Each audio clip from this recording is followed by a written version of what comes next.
Alors moi je suis cardiologue. Je suis donc docteur en cardiologie et docteur en sciences également. Et mais comme tous mes collègues qui sont ici présents, j'ai refusé de façon clairement éclairée, j'ai refusé de me soumettre à une loi expérimentale. J'ai de solides arguments pour penser qu'effectivement il s'agit d'une expérimentation.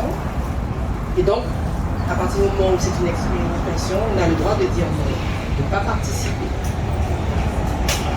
Donc, on ne participe pas à cette expérience. Alors, la sanction immédiate, évidemment, ça a été de nous retrouver ici, en sachant qu'on n'a pas eu de notification de suspension. Moi, quand j'ai compris que ça allait chauffer, j'ai essayé de poser mes quelques jours de vacances. J'ai posé ce que j'avais, j'ai pas tout posé. Et lorsque j'ai voulu poser la suite, en fait, j'ai constaté que je n'avais même plus accès à mon logiciel métier. Donc du jour au lendemain, je n'ai plus eu accès à la base de données et donc aux patients. Donc je n'ai pas eu le temps de prévenir les patients, que je n'allais même pas pouvoir les appeler. D'ailleurs, en fait, quand j'avais annoncé dans la résistance que j'allais quand même continuer à appeler les patients pour savoir comment ils allaient, j'ai l'impression que c'est arrivé jusqu'aux oreilles de l'administration et donc ils se sont empressés justement de m'empêcher d'accéder au logiciel métier qui me donc permettait d'être en relation avec les patients. Vous avez parlé de harcèlement, ça me parle, puisque donc moi j'ai été victime de harcèlement dans l'établissement, donc du coup le processus continue avec cette loi du 5 août 2021 et on se retrouve face à un mur juridique. Actuellement on voit bien que la justice n'est pas avec nous. J'ai déposé une plainte pour harcèlement et le dossier est toujours dans les couloir ou je ne sais pas, peut-être dans une benne à ordures, puisqu'ils ont également pris mes dossiers, les dossiers des patients. Donc clairement actuellement on est dans un état de non-droit et la vraie question qu'on se pose c'est est-ce que cet état de non-droit va être pérenne? J'ai l'impression que c'est parti pour. Vous êtes avocat donc je ne vais pas vous faire l'offense de vous dire que c'est parti pour, vraiment, mais je pense que c'est vraiment parti pour et que donc c'est une... nous, en tant que soignants, je crois qu'on doit s'organiser de manière à continuer à vivre, déjà nous et puis nos familles, nos amis, notre entourage proche, mais également la population, et il faut qu'on s'organise parce que c'est parti pour durer puisqu'il s'agit en fait d'un choix de société auquel nous ne souscrivons pas. Voilà. Il y a aujourd'hui un fonctionnement institutionnel qui fait qu'on ne peut plus attendre grand-chose. Après, on verra ce qui se passera lors des législatives, peut-être que ça opérera un changement du rapport de force, mais j'en doute un peu.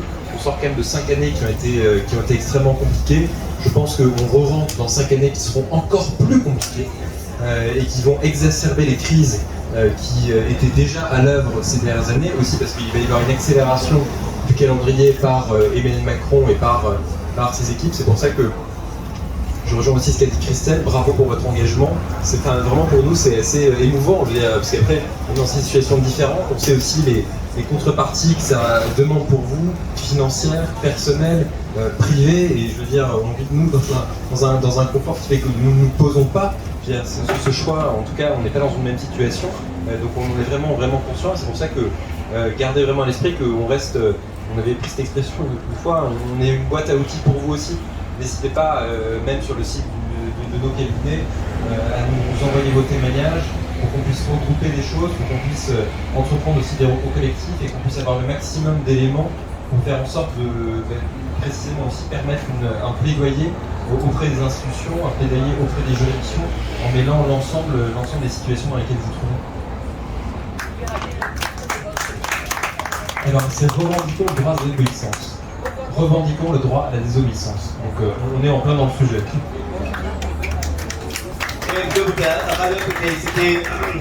C'est un point avec donc, solidarité et force à les avocats internationaux, comme s'ils travaillent donc maîtriser les tacita, évidemment en plan du droit du travail, mais également en plan pénal.